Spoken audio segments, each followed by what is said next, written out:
Authentic Business Adventures, the business program that brings you the struggle stories and triumph successes of business owners across the land. Downloadable audio episodes of the Authentic Adventures business program can be found in the podcast link found at drawincustomers.com. We are locally underwritten by the Bank of Sun Prairie. My name is James Kademan, entrepreneur, author, speaker, and helpful coach to small business owners across the country. And today we're welcoming / preparing to learn from Pat Miller, the founder of the Idea Collective Small Business Incubator. So Pat, how are you doing today? I'm great, James. Thanks for having me on. It's great to see you. I am excited because, first of all, the name Idea Collective is pretty cool. Small Business Incubator, that's our wheelhouse. So how about you tell us, what is the Idea Collective Small Business Incubator? It's something that we've been building since the pandemic. So let's go back real quick. So the pandemic happens, the NBA cancels its season, and Tom Hanks gets COVID. Those two events were like the starting gun of, oh my goodness, we're in for something, right? All of our support systems melted. All of the meetings stopped. All of the chambers stopped. No one knew what was going on. So I went on a show like this, started broadcasting live every day. And the idea was, listen, we don't know what's going to happen, but we're going to stick together and be positive. We're going to get through this together. So I broadcast this live talk show every day for like 2 months. And people realized, someone said to me, you've got a community here. So over the course of the last 24 months, we've been building this small business incubator. And the concept is, if you're a technology startup, there are support groups and people all over the place that want to give you money to watch you grow. But where are the support groups for florists, photographers, coaches, agencies, drop ship folks, anyone that's trying to build their small business? It didn't exist. So we built this online group. And in the online group, we give you 3 things. We give you collective intelligence, so you learn what you don't know. Collective inspiration, so you can get ideas that you need to take action and grow. And then collective transformation. And this is like the most important one, because if you're building your own small business, who understands, like really understands the journey that you're on? Believe me, your spouse is tired of hearing about it, because they're just, they don't get it. They want to support you, but they don't understand. True story. So this group of people, we're all in it together. We're all working under the same guidelines and trying to grow together. So it's an online community that's helping people grow, and it's about 2 years old. All right. So did you have inspiration or an idea for this before the pandemic, or this just happened more or less during the beginning stages of the pandemic? Well, it's pretty much a case where you can't be a coach if you don't have a Facebook group, right? So like every coach, we've all got Facebook groups. And I was doing in-person meetings and such prior to the pandemic. And then when the pandemic hit, we started the show. And that's when someone said, there's something more here than just a Facebook group. So the incubator itself didn't exist until the pandemic. But we had a Facebook group that started getting people together prior to then. Okay. So the people that come to the incubator, are they mostly infant type entrepreneurs, or they're just starting out? I think it's the folks, the solopreneurs who are ready to scale. It's not someone that is figuring out how to business. It's usually someone that is up and running, but they want to do better. They want to grow. They're hungry to take the business towards impact. Like the people in our group, they're the ones, and I'm sure you work with them all the time. They know that it's not about the money, because they've now realized they love what they do. But if it was about the money, they'd go back to corporate and make more. Right. They want to love what they do and make more than they would in corporate. Like those are the people that are primarily inside the group. And by the time they get to 10, 12, 15, 20 employees, they're probably ready for the next stage of their journey, a Vistage or some other leadership group, and God bless. But our group is really for people that have started and they're trying to scale towards success. Got it. All right. And is most of the content essentially the interaction between the members, or is there content where people are taking classes or things of that nature? Great question. So we have both. We do daily live events that range from small business rally point, where we talk to someone smart and learn from them and then do some networking, to live group brainstorming events, to night school where we have straight curriculum, weekly celebration calls. Like we do a little bit of everything, but it is really member to member contact. And I'm just kind of the host. So it's really my job to stir the drink, but the members are the ones that are primarily providing the content and, really working together. It's really cool. Nice. Was it tough to scale or tough to grow this? Yeah. Well, your podcast isn't long enough for me to explain all the mistakes we've made. Oh man, it has been a rough go. Not How because about top three mistakes? Let's just go there. Okay. So or challenges, we'll call them. Challenges. Challenge number one is that a lot of the models that I was familiar with revolved around an audience where someone who has something to say gets people to follow them. Mm-hmm. That's not what we're building. We're trying to build a room where people are talking with one another. So that presents its own challenges. All right. So you're not offering the soapbox for people to stand on. You're offering essentially a networking room. It is a room where others can stand on the soapbox, but a lot of the models that are out there is I'm the coach, follow me. And that's not what we're trying to do, something a little bit different. Mm-hmm. So that was a challenge. It didn't scale as quickly as I thought it would. Mm-hmm. I thought we would get more members faster. And that's by no fault of the members. It has everything to do with me and my terrible marketing and communications. Just recently, we figured out how to talk about it. So it is one of the things where, and it's a great reminder. It's a great reminder. I can see this with other people. I didn't see it with myself. When you lead with features, not benefits, you're going to lose. So I talked all the time about, hey, here's all the stuff we do. You should join. And not, here's why it's important to you and what you're trying to build. I think that would be the second big mistake, is I really wasn't talking about it the right way. And gosh, what else did we do that was really stupid? We tried to do member drives. This was really dumb. So, hey, everybody, in the month of October, let's see if we can get 25 people to join. Let's just say. And it sounded good. Like, we'll have a contest and people will win prizes. Yeah, that seems like a decent idea to me. Right. It sounds natural. But what I learned was joining the incubator was a very personal decision. And until someone had their decision made of why this would benefit them, even if their friend referred them, it wasn't their decision to join. So it didn't work. We never hit our membership goals when we did the membership drive months, and everything in my heart told me, of course, this is going to work. This is going to be great. No, it didn't work at all. And it comes back to what I said earlier about the messaging.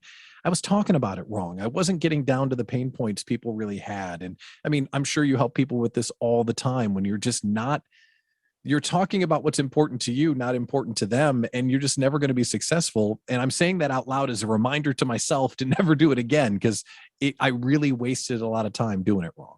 No, I get that. With my call answering service, that's been going more than 10 years, and I still have that problem. And I feel like Billy Madison shaking that little second grader, like, don't you get it? Like, yeah, it's one of those. But yeah, I still have to figure out why they would make the change rather than why you believe they should make the change, because those often don't align. Yeah, or aren't the same, I should say. Yeah. And there's no amount of advertising the wrong thing that's going to work. Right. We can put up a ton of ads that say the wrong thing. It's not going to get the outcome that we all want. So, and those are just a few examples. I mean, you know what the biggest problem was? And this is a bad habit, and I'm not sure if you're like this, but I like figuring things out on my own. Mm-hmm. I like thinking, you know what? I can do this. I'm just going to work really hard. As opposed to having the humility to be like, I don't know how to do this. I'm going to go get the help I need. I'm going to read, study, and learn. I'm going to be an audience member and learn from other people. I wish I would have done that 18 months ago. All right. I've now opened myself up to it, which is great. And I've made a ton more progress since then. But it's, again, just I'm saying it out loud so I don't forget. Other people have figured this thing out. You can go learn from them and then put your own spin on it. But I'm gonna I don't place a ton of blame on you for something like that, because I think of a lot of the people that hang their shingle as a professional, whatever, whether that's a coach or a painter or whatever, a lot of times they're not that good or they're terrible communicators. So the job never gets done. Yep. So a lot of the times, just as an example, I'll hear contractors say, oh my gosh, I hate those home improvement shows because everybody thinks that they can do it themselves. And I joke and I'm like, well, they thought that they could hire a contractor, but they tried to call you 10 times. You never answered. You never showed up when you said you would. And every time you send them a bill, it's 3 times what you said it was going to be. So, I can't blame them for picking up a paintbrush and just seeing like, let's just see how this does. Because I've joked with other people. Like I remember joking with the financial planner before. This is years ago. And I was like, I can lose money on my own. I don't need to pay you to lose money for me. Yeah. It's just one of those, like sometimes, and especially with marketing, there are tons of people that call themselves marketers, but marketing to me is somewhat of a black art that telling the good ones from the bad ones, you almost have to spend money with all of them to try to figure out who knows what they're doing. No, because they don't come out and say, I really don't know what I'm doing. I'm working on my mom's basement. I've never tried this before, but I saw it on a video once. Yeah. Mom's basement marketing might not be the right fit, right? Genius. So I guess I understand where you're coming from, because part of you is like, just hire a professional. Mm-hmm. And the other part is like, how do I know if they're professional? Because there's like, I don't know, is it certification, some magic? I don't know, some magic pin that they wear. So, I just went through the round of hiring someone to help me with my social media. All right. And I'm sure folks that are listening and watching to this have also felt this way, where social media feels like a bottomless pit.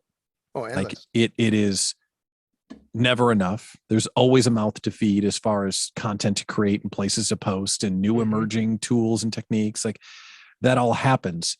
And then you go to hire someone to help you.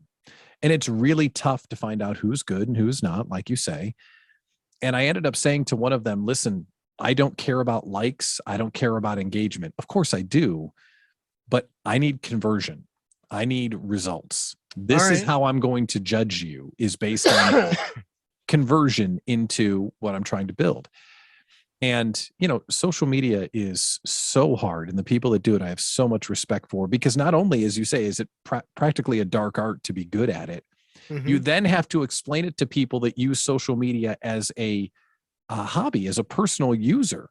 And the way that you and I use whatever we use is way different than they use it. Totally. So trying to understand how they're going to affect your business, get you the conversions you need, but then explain it to me in a way that I understand.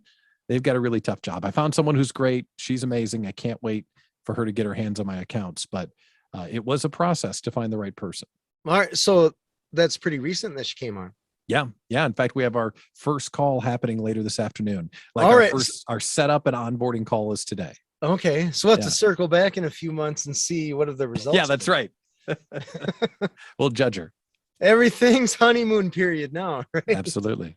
Absolutely. Interesting. Yeah. So what have you done prior up until now to attract people to the group? It has been a lot of, and this is probably a ham-handed way to say it, but hand-to-hand combat. A lot of one-on-one meetings, a lot of showing up and serving the members and reminding the members that if they know someone that would enjoy what they're getting, invite them. All right. And really, I have, for the first 18 months of the community, really focused on that user experience and making sure that what happens inside the group is great. I feel like we're getting to the point where we got a good handle on that. So now it's time to pour the gas on the marketing and really try and spread the word across the country and world that this incubator exists, because I see the need for it. Like I see what's out there as far as support systems for small business. And it kind of frustrates me because there's really not this out there. So I'm really trying to spread the word so everyone has a chance to access it. Sure. Or something like AA just for business owners. It's funny that you say that, because it wasn't AA, but it was like AARP. Like if you get over a certain age, you join AARP, right? All right. Well, if you open a small business, you join this incubator, and there's not like this national association it doesn't exist. So I don't know if I can fill it, but I'm certainly going to try because I see it. So hopefully we can figure it out. But that's the vision, right? Crazy vision, right? That's the idea. I want to talk to you about the members and the difference between joining and actually getting in there and talking with people and going through the educational things. Because I see a lot of groups or even books, people buy the book and they assume that because they spent the 15, 20 bucks on a book, that knowledge is just instantly transferred to them. That book is sitting on a shelf. Right. So can you tell me about the members and what you have to do to try to get them actually engaged and to utilize the stuff so that they can actually improve? It's hard. It's hard because it's real time. Like you say, you buy a book, it doesn't download right into your head. So we can have all of these programs that we want, but if people don't show up and learn and then implement what they learned, you know, how much benefit are you really going to get? So the people that come to the community and end up leaving, they're the people that don't log in. They're the people that don't engage with the speakers or come to the events. And they're not really putting in the work because they're busy with other things, and good for them. Like, I'm not mad at them, but some of the people that came and then left were looking for something different than what we provide. So, you know, we try and do actionable things. So instead of having a high-minded discussion about X, we'll say, let's learn about X and here's how you install it. Like, here's how you take action on it. All right. Also inside the incubator, it's a 24/7 group built on Mighty Networks. So you can post in the feed and ask for help.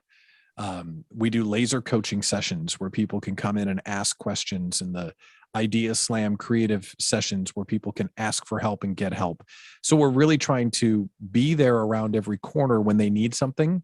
We're there to fill in the gaps. And it's not just me, it's the members too. They're all in it, working together. The tagline of the group is "Don't grow it alone." And that's what we really try and run with is, if you're building your small business, so are we. So we're going to work together till we get there. All right. The goal when you first started this, where you thought you'd be in, let's say 3 years, a year and a half, 2 years ago? Yeah. Are you on track for where you expected to be? Or has maybe the track has shifted? Yeah, well, the track has shifted. The fact that we're still here is so exciting. And the people that are in the group, I just love these people. They get what we're trying to build. They're total believers in what we're trying to make happen. And it wouldn't be a group without them. So first of all, I'm so grateful for who's in the group to begin with. Where we want to go, the next big goal is to get to all 50 states. We're in 11 states right now, 6 countries. We're trying to get to all 50 states. That's what I want to get done in 2021.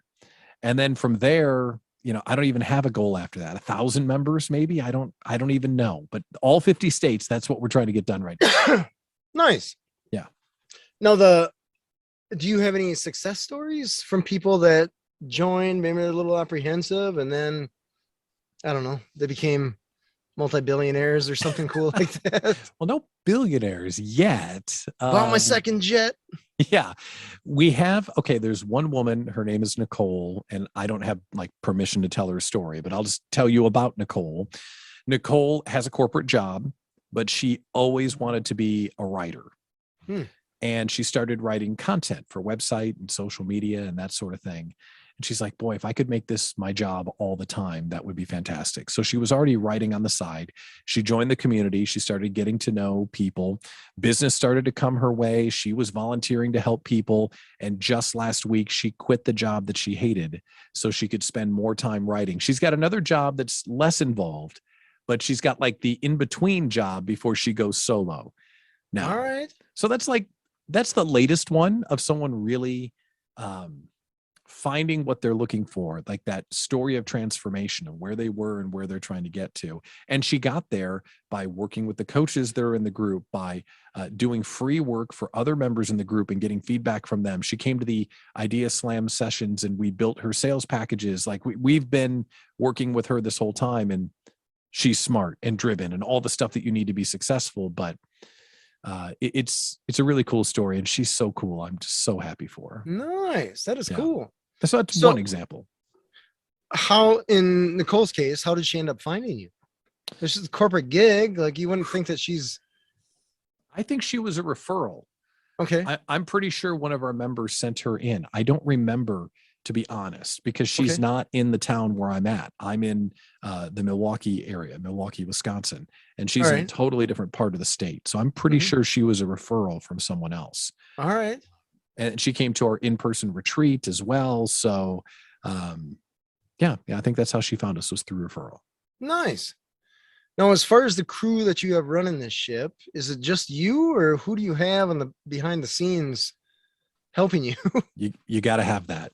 Yeah. Right. You can't do it by yourself. I don't have any full-time equivalents yet, although I'm sure that's coming someday, sooner than I probably think I'm ready for it. Right. You know how that goes.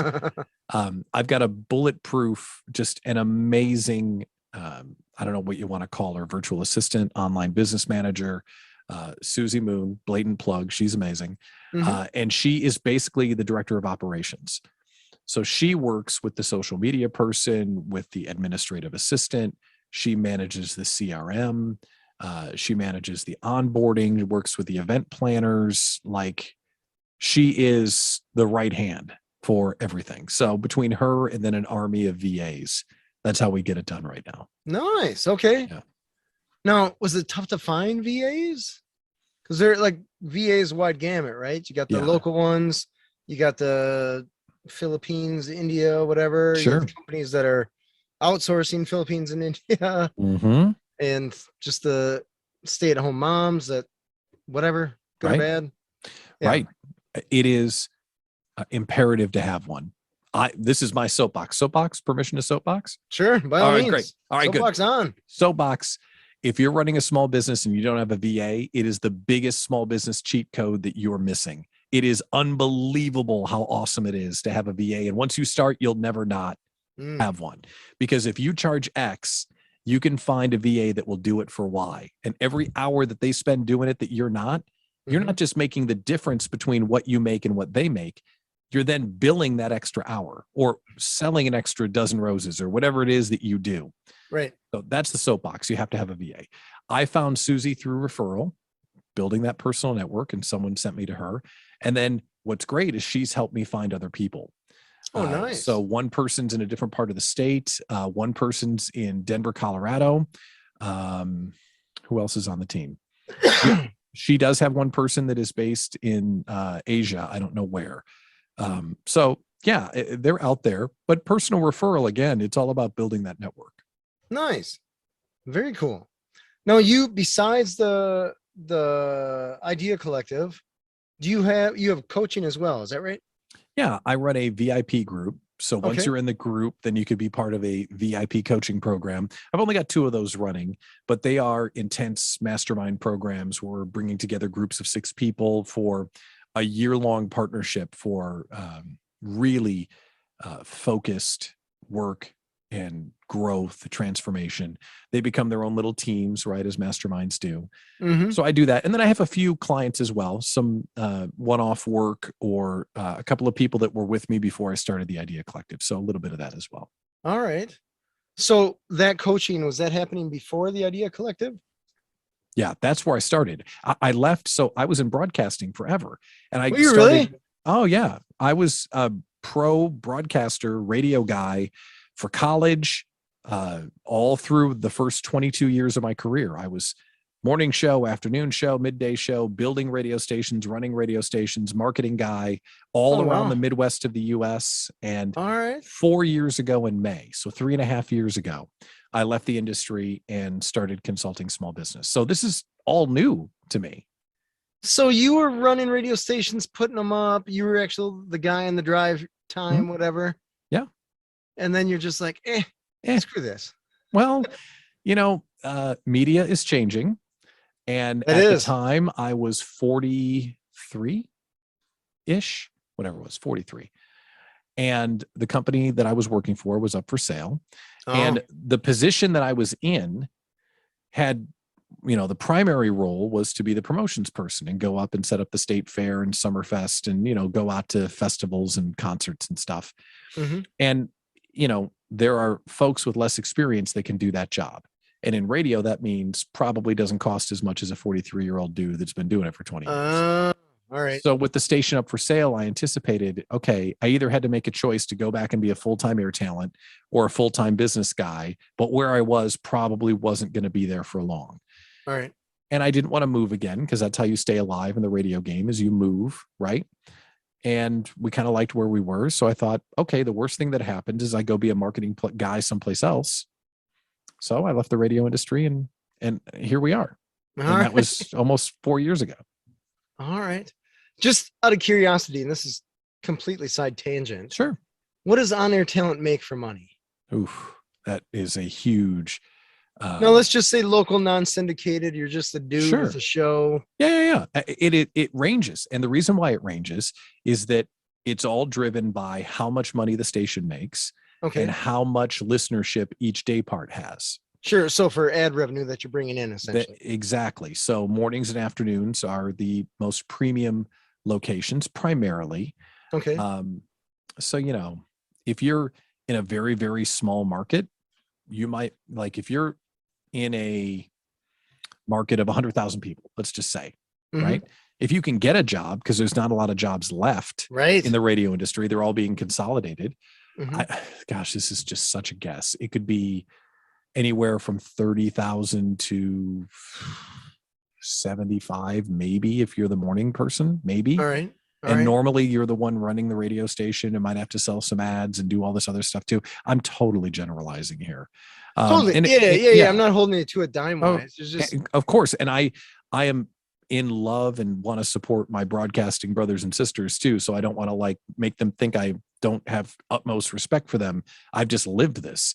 When you're in a bigger market, say Milwaukee, you could make 50 to more, 6 figures if you're good. And in Chicago and other big markets, they have unions, and then there's union scale that pays a lot better. So the DJs or whatever were. Yeah. Oh, wow. Okay. Yeah. So if you're an air talent in Chicago, you're a member of a union, and the union helps protect the employees and helps them get paid better. All right. So it varies so much, but the overall issue with broadcasting is, in a lot of places, there's just downward pressure on the head count.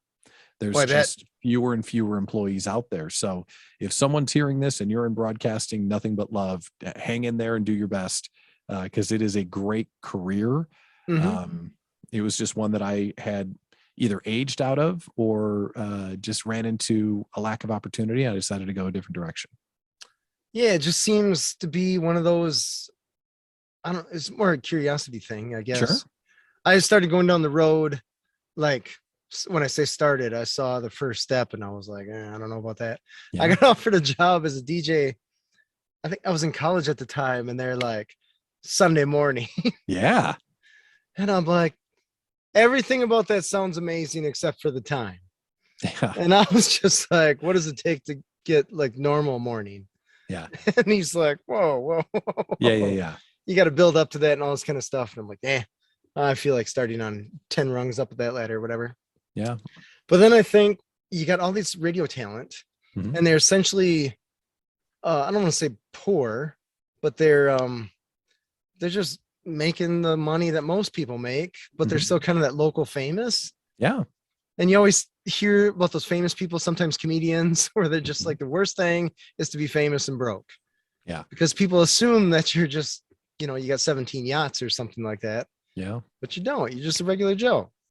And the shame about radio people is the majority of them, almost all of them, are so incredibly talented and worth so much more than what they get. Not doing what they're doing right now. Whatever they're doing right now, they're getting paid for whatever they're doing right now, and they're volunteering to do it. So that's their own thing. But as someone that left the radio industry and made a career using the skills I learned in the industry, the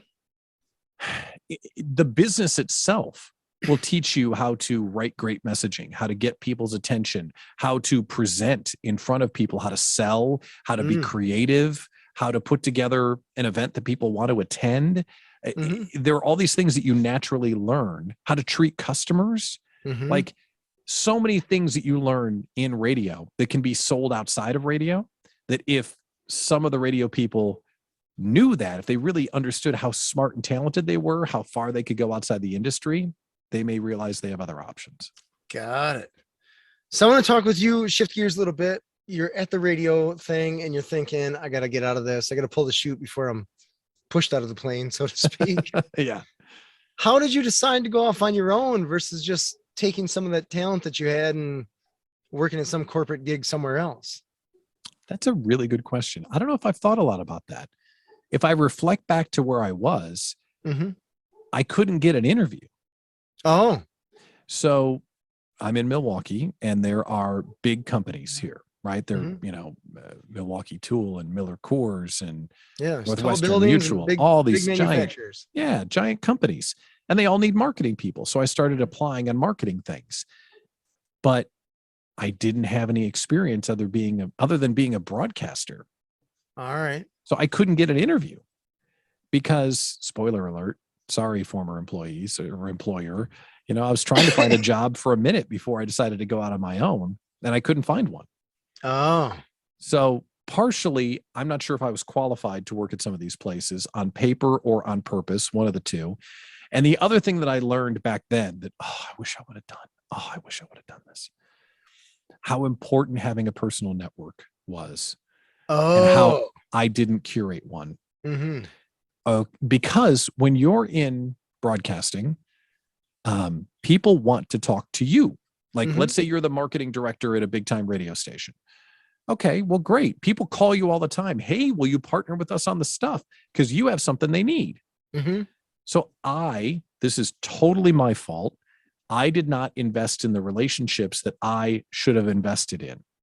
All right. Such that when I wanted to make a move or I left and wanted to tap those relationships, I didn't earn the trust, the know, like, and trust factor of all my partners, not because I was a jerk or anything, but because the concept of networking never occurred to me because I wasn't a salesperson. I was just a talent marketing guy. So you'd be calling up saying, hey, 5 years ago, we did this thing. Who do you know? Yeah. If I would have done that, I would be so much further down the road, and I totally regret it. And I had quality relationships with people and I wasn't mean or anything. But the idea of, hey, director or marketing director of the Milwaukee Bucks, let's go have coffee. Because when you're the marketing director of their flagship station, they would do that. It never occurred to me to do that. So that's good. Whatever it is, whatever you're doing right now, today, the most important thing you have is your personal network. And if you're not investing in it, you're costing yourself money. It was like such a huge learning lesson for me. And I wish I would have started doing this 20 years ago. It's so interesting you say that, because I had my sister-in-law reach out to me and she's like, hey, I've been at this gig for, I don't know, 15, 20 years, whatever. And I'm thinking about leaving because corporate America, blah, blah, blah. And I was like, great. Let me look at your LinkedIn profile. And she's like, LinkedIn profile? And I'm like, well, who are all the people that you can tap on the shoulder that you've been doing favors for the 15, 20 years that you can get to introduce you to somebody that knows the person that you want to meet for your next gig, whatever. And you look at her LinkedIn profile, she's connected to 5 people. She's related to 3. I'm like, oh, you got to build that. Because that's like, I mean, it's not the end all be all as far as networking, who you know and all that kind of stuff, but it's kind of a good start as somewhat of a Rolodex. Absolutely. To use to connect with people all across the world, really. Yeah. And so it's one of those people, like, you need to know or have documented somewhere who are the people that you know or that know you. And she's just like, I got the 5 people around me in the cubes. And that's it. That's it. You get practice to show up and help people and to be a positive node in the network, be a connector, all of the stuff I could have done. And I didn't. Man, I regret that. I mean, now it's fine because I'm out of the industry and whatever, but man, I wish I would have known that. So past tense version of myself, start networking. It's important. So just out of curiosity though, I mean, do you have anything to lose by reaching out to the people that you worked with 5, 10 years ago? Say, hey, I got this different thing going on. The worst they can say is nothing because they don't answer the phone. But best case, they're like, yeah, let's grab a coffee. And I think it's not that I want to rekindle those relationships now, although I have, and many of them I've been able to have on the shows that I do or showcase them in front of my small business owners, and that way they could meet them. So I've had the chance to build some of those relationships. It's just the learning lesson that I wish I would have done that, because if I had networked while I was in the industry, then when I get to the inflection point of what do I do next, I would have had more options, I think. Sure, that makes sense. So that's why I had to kind of start from zero. And I was taught by the Brookfield Chamber of Commerce in Brookfield, Wisconsin. It's all about showing up and how can I help? And if you show up and ask, how can I help? And you expect nothing in return, you're going to build a robust network. So that is the big learning lesson that has helped me try and continue to grow. You know, it's so interesting that you say that, because I'll have people that just have their day jobs, whatever, reach out to me and they're like, James, do you know anyone that does this? Yeah. And they'll be like, oh yeah, right here, whatever. Send them the connection. They're like, how do you know so many people? And it's like, well, I kind of have to. We're in the people business, man. That's the nature of it, because you had to hit it so hard. Oh yeah. Trying to meet all these people in the beginning and then work to maintain it. Yep. COVID pandemic put a little damper on that, or challenged the way that you used to be able to just walk in a networking room, meet 20 people, say hi to 10 others that you already knew, and kind of keep that wheel spinning. So it changed that a little bit. It sure did. It became Zoom-tastic. And now I love it or hate it, right? And see, here's the thing. I'm really ask people to keep loving it, because you can move people faster. You can connect with a larger geographic region. You can make a bigger impact. It's way more efficient. I hope people continue to want to meet together in virtual, because I prefer it, because I can move faster and get more done and meet more people and serve more people. Oh, interesting. Yeah. Yeah, I guess there's certainly pros and cons, right? You're definitely more efficient. And I mean, when you take drive time away, you take parking and all that kind of stuff.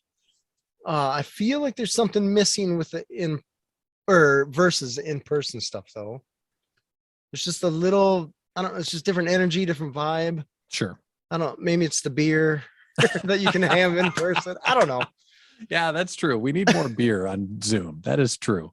And it's I a agree Milwaukee with thing, you. right? It is a Milwaukee thing. Absolutely. No, I totally agree with you. It is always better in person, but virtual can be really effective. Yeah, that's fair. That's totally fair. Yeah, I've done some speed networking things virtually, and it was one of those, like, if somebody would have told me to do this before, I would have been like, what? But now that I've experienced them, they're magical.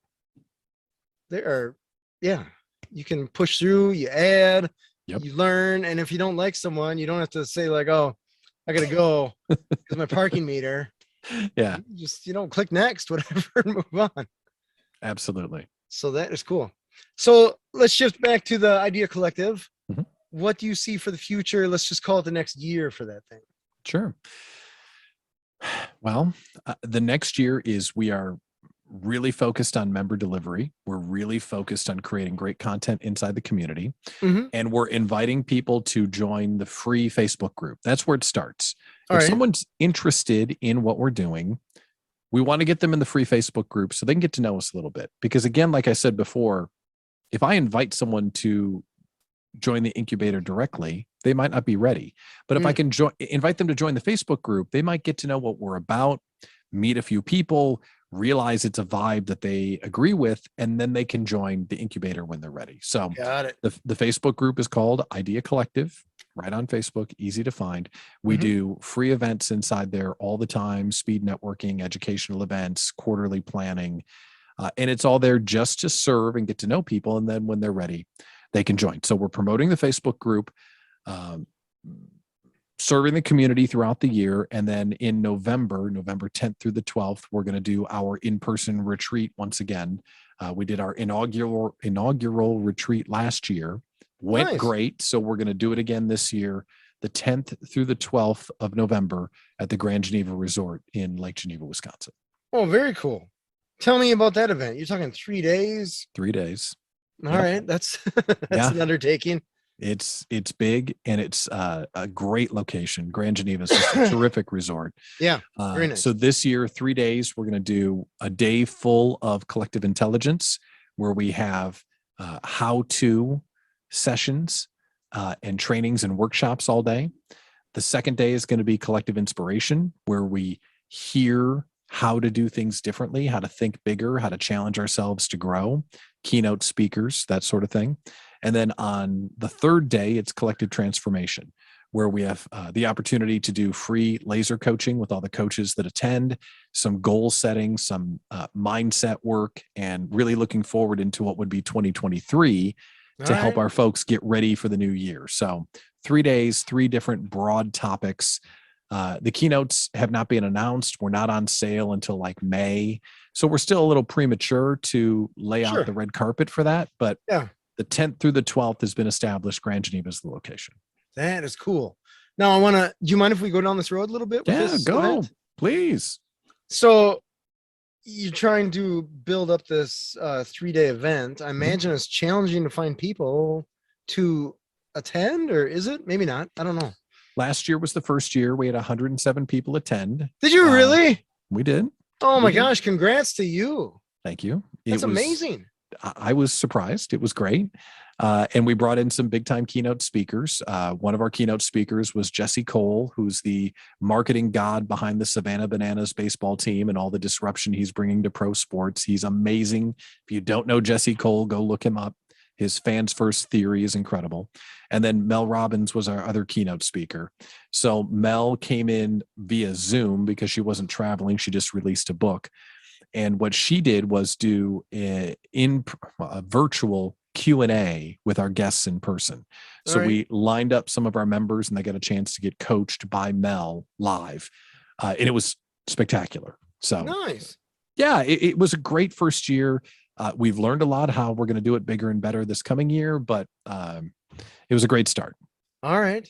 Was it tough to find the keynote speakers? It was expensive to find the keynote speakers. Now we're talking. It was not tough to find them. People will take your money. Yeah, right. It was expensive to find the keynotes, but worth it. They were worth every cent, and the user experience was awesome. All right. But that was one of the big challenges, and it was year one. We had to find a hotel. We had to price a ticket. We had to build an agenda. We had to build a sales funnel. We had to build a website. Like all of that stuff was done for the first time. Build sponsor packages. Like all of that had to be figured out. So hopefully for year 2, we can refine and update rather than reconstruct. Right? Rebuild the wheel kind of thing. Absolutely. Yeah. Yeah. You are talking to a guy that I've tried to do 3 live events, and I am not proud to say that all 3 of them tanked. Oh, no. So, I mean, it's just whatever. Learning experience. Chalk it up to experience and move on. Sure. I did not pay crazy nuts to have name brand keynote speakers or anything like that. I did have a lot of other speakers, but they were just it was train wreck. I didn't realize it at the time until the room's essentially empty. But it was a local thing that I tried to do, the main one. Yeah. So anytime I hear people do in person, I'm like, tell me your secrets, because I clearly don't know any. I mean, I'm lucky I had the door unlocked. It was it's a mix. It's a mix between user experience and content and value and communicating, letting people know what you're doing. Man, that was last year was a real learning experience. We're developing the community. We're doing the retreat for the first time. Yeah. We're figuring out how we talk about the Idea Collective Incubator. Like we're trying to get all this stuff done. And now that it's 22, what's next for the next 12 months, you ask? Hopefully we can start really communicating what we're doing, grow the size of the group, and then get together in November for a basically family reunion and celebration. That is cool. That is cool. Is the Idea Collective at the point now where it's self-sustaining, or does it still need to build in order to be self-sustaining? Well, we're one of those kind of businesses where whatever you make, you reinvest it to continue to grow it. So if I had to live just on the Idea Collective, I think I could do it, but I still have some other clients that are there to help me, which is good. Sure. But it is, it's not where I want it to go yet. And what happens is we add more members, we can continue to invest in more stuff that I want to do. Mm-hmm. So the vision that I have for it is way bigger than where we are now, provided we can continue to serve our members along the way. I don't want to grow at the expense of the experience. Right. So I guess going on that question of the year, mm-hmm. What is the vision? 5 years? I don't, I'm always afraid to go out too far now because with COVID, if I would ask you in 2019, where would be, just like, I don't know. I'm lucky to be alive. No, for sure. 5 years, I couldn't tell you. Okay. I mean, year one, this year, I want to get a member in all 50 states. That's what I know. That's cool. In 5 years, I want to be the place where people go when they have a small business. If you're a small business owner and not a member, it's like being an AARP and you're not in. All right. I want it to be a nationwide support system for entrepreneurs who are trying to grow a small business. That's the big picture vision. Can we get there in 5 years? I have no idea. Will we listen to this in 5 years and laugh? Probably. But, that's what I hope, I mean, I'm not saying I'm going to do it, but that's what I want to have happen. All right. And is it, what I want to ask, the crew that you have, your VA, Susie, mm-hmm. the help and all that jazz, will that team grow? Has to. Okay. It would have to. I mean, the important thing, just from a community builder standpoint, is the onboarding experience is crucially important. Yeah. Member engagement is crucially important. Communication. And as you continue to add more and more people to the room, it's going to take more and more people to support it. So I'm sure I'm going to have to grow there as we grow. Yeah. You have to get that employee, the dreaded employee. Oh my gosh. I can't even think about that right now. Employee one. Unbelievable. Dude, it's a big step, but for the most part, it's worth it. At least if you get the right one. Yeah. That's right. Better hire the right one. But sure. There's I can tell you from my experience, I made a lot of mistakes when it comes to employees. I just assumed that they would be easy, right? You hire them, you pay them, they show up, they do their job. Yeah. No problem. The cool ones work out that way. The less than cool ones, you pay, but they don't necessarily do the job. But that said, if you get some cool ones, they can come up with some ideas and they can get some work done. Mm-hmm. That is just amazing that you would have never guessed. But then sometimes you look at them and you compare them to other employees that you have and you're like, how come you can't be like that one? So I get it. You were taking on a lot. That's super cool. That's impressive. Thank you. I appreciate it. Having over 100 attendees. Was that a 3-day retreat as well? Their first one? Yeah, 2.5 days. Friday. Last year was Friday, Saturday, Sunday. Yeah. Dude, I would just drop the mic right there. Just be like, I nailed it. That's amazing. It was exhausting, that's for sure. Like as soon as we were done, it was like I was just a puddle of mud for like 2 days. I was just like, oh, no more. No more. But it was a great experience. What was some of the feedback that you got from it? Well, I mean, the people that came, the best piece of feedback that I got is that the community will never be the same. Oh. And that was the biggest payoff, is that for 18 months during the pandemic, we all worked with one another to get through it, but we had never met together in person once. I had members from Virginia and North Carolina and Colorado and all these other places come in, and we literally had never shaken hands. So it's Thursday. Okay, the event started on a Friday. So it was Thursday. We're at the Grand Geneva Resort. We're loading in. And I hear behind me the voice of a woman with a very distinct Australian accent. All right. One of our members in Denver is Julie Callahan, the Aussie bookkeeper. And I recognized the voice instantly. And I turned around and this woman like hugs me, like you hug your long lost grandma. Like it was just this immediate bond. And it was like this friendship that you didn't know it was possible through Zoom. It was that for 2.5 days. It was just, everybody was just so excited to be with one another and get to know each other in a different way. So that was the best piece of feedback. And we got feedback that the speakers were good and that the food was fine and that the location, all that kind of stuff. Mm-hmm. But that payoff That's what it was all about, is getting people to feel like the community in real life. And that's what we're going for again this year. That's cool. Yeah. I love it. Awesome. Pat, how can people find you? Yeah. Pat Miller, ideacoach.com. All right. Or join the Facebook group, hit the Facebook group called Idea Collective.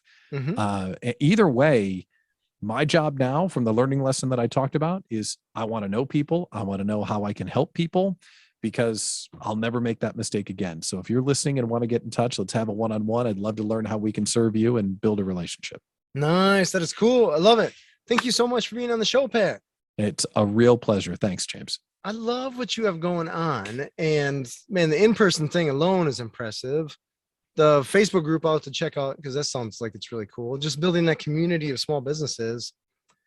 That is, I guess it reminds me of something that I used to always tell my students back when we had in-person classes. Was, how does it go? I used to always tell them, if you want to start a business, this was a business planning class, right? So with crazy infancy entrepreneurs or people considering being an entrepreneur, right? All different industries. You'd have someone, say, for example, wanting to start a coffee shop. And I'd say, well, just find a coffee shop that you like, find the owner, and just take them out for coffee. Ask to pick their brain. Yeah. It is rare that you will find a business owner that is not willing to have their brain be picked, because it probably wasn't that long ago that they were in the position where you are now. And so it's interesting how I'm like trying to drill in their heads that small business owners will help small business owners. Absolutely. That's just the nature of the business. I don't know if the corporate world works exactly that same way. It certainly doesn't work that way in our community. In the corporate world, you wouldn't collaborate with competitors. In our group, we're not category exclusive on purpose. And if you're the type of person that doesn't want to be in a group with other competitors, then we're not right for you, because we're built on abundance and we're built on helping one another. And some of our best success stories are competitors working with one another. It's fantastic. So that's cool. Yeah. That is impressive.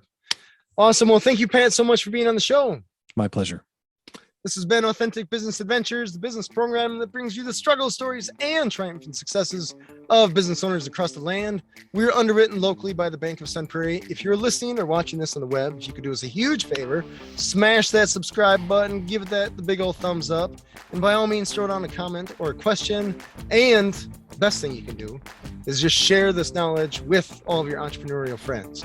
My name is James Kateman, and Authentic Business Adventures is brought to you by Calls on Call, offering call answering and receptionist services for service businesses across the country on the web at callsoncall.com, as well as Draw In Customers Business Coaching, offering business coaching services for entrepreneurs looking for growth on the web at drawincustomers.com. And of course, the Bold Business Book, a book for the entrepreneur and all of us, available wherever fine books are sold. We'd like to thank you, our listeners, as well as our guest, Pat Miller, the founder of the Idea Collective Small Business Incubator. Pat, can you tell us how to find you on that? Well, I guess let's start with website. Yeah, website, patmillerideacoach.com. Awesome. And then the Facebook group. Yep, it's facebook.com/groups/Idea Collective. Awesome. Past episodes can be found morning, noon, and night. The podcast link found at drawincustomers.com. Thank you for listening. We'll see you next week. I want you to stay awesome. And if you do nothing else, enjoy your business.